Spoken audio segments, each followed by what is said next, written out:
Christina Cuba. I live in Flint, Michigan. I have a daughter named Malaya Cuba. She's 4 years old. She was born in 2012. So when the Flint Water Crisis started in 2014, supposedly, she was still under the age of not being able to fight off the lead poisoning herself. We were told that the water was fine after a while. So we've had lead hot dogs and we've had lead oatmeal. And it came to a point where Malaya told me she didn't want her food. And I was wondering why she didn't want to eat. And then when they said that, we found out that the water still isn't good, I realized it was the Lord telling me not to give my daughter this or make her eat it, even though I believe that you should eat all your food and you shouldn't waste anything. But I don't want to kill her by giving her lead water.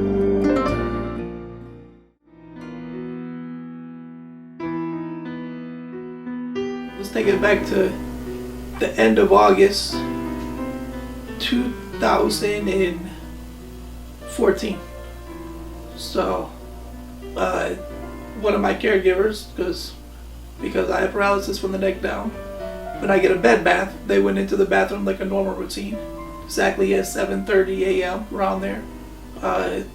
Said that the water was brown and smelling funny, like maybe like eggs or something. I was like, oh, like, okay, right, like maybe it's just, it needs to be flushed or something.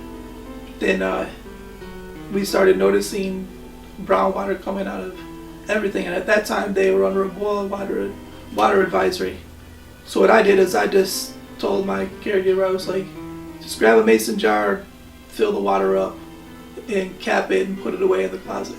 So that if somebody ever said that, no, this didn't happen, or, because obviously we don't know like where we're at now, but it was the beginning.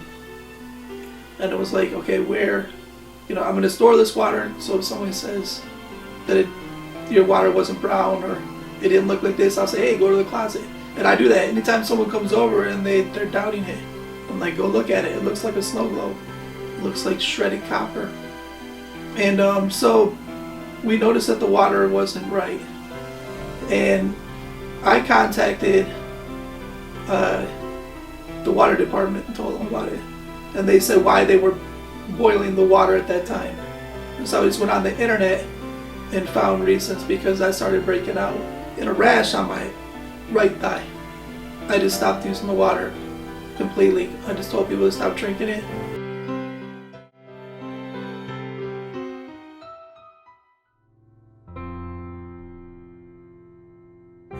Bathing in this water, I believe, is the reason why my wound got infected, and my wound is still open from a surgery that I had in October.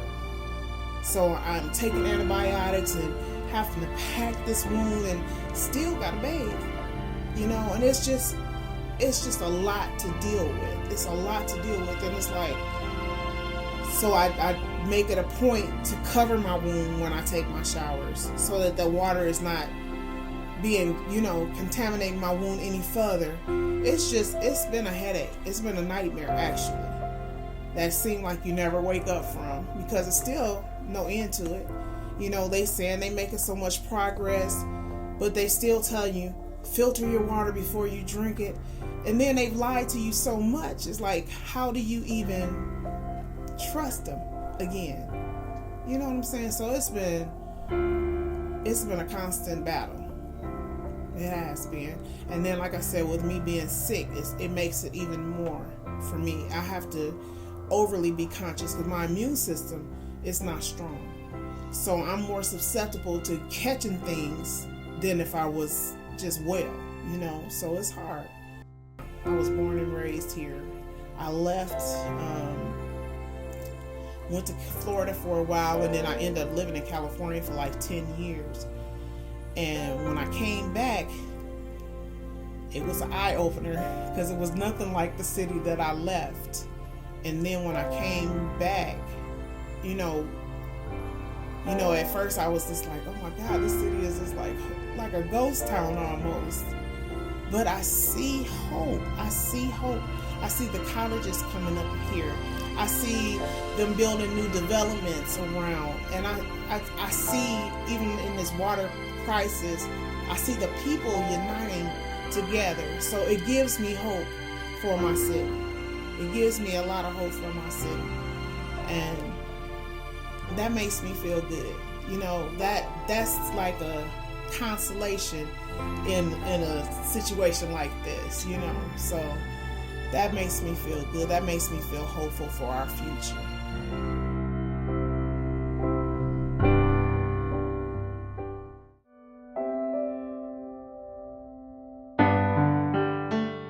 I'm looking at it like, you know, for the time period that people weren't paying the bill, and that was okay, then they credited people because back in 2014, you know, when this all sort of jumped off, here we are, you know, gonna credit this account and credit that account.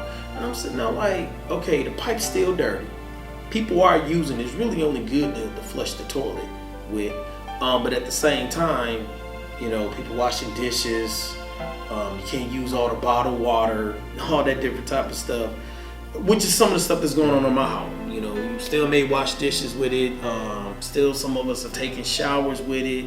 And it's like, I'm thinking because it's not as contaminant in our area, but nonetheless, it's still dangerous, and I'm still putting myself at risk. And it's almost kind of like, there's no way not to. You know what I'm saying? Completely not put yourself at risk. If I'm cleaning, you know, the countertops or cleaning the toilet stool, and my kids, they got chores, or I'm wiping stuff down, you're going to go through all kind of water, so you'll still expose yourself to it to some degree. But then they're saying, okay, then you should only be paying the sewage part of the water that we use. But at the same time, things as far as how they've been charging us in Michigan for water is higher than other states. That still ain't fair. You know, and for them to make the decision that they did, how all that trickled down. And it's like, even talking from that standpoint, the more I talk about it, the more I will get pissed off. Because it's like, it just doesn't make sense. Nobody should be paying anything for water until the situation is totally rectified, till it is totally complete, till it is done. Till it's done and over with. And then, okay, everybody, we starting at zero. This is what you pay now. In all fairness, especially out of the fact that people have died. My name is Gale Glover, author of Flint, The Death and Rebirth of a City.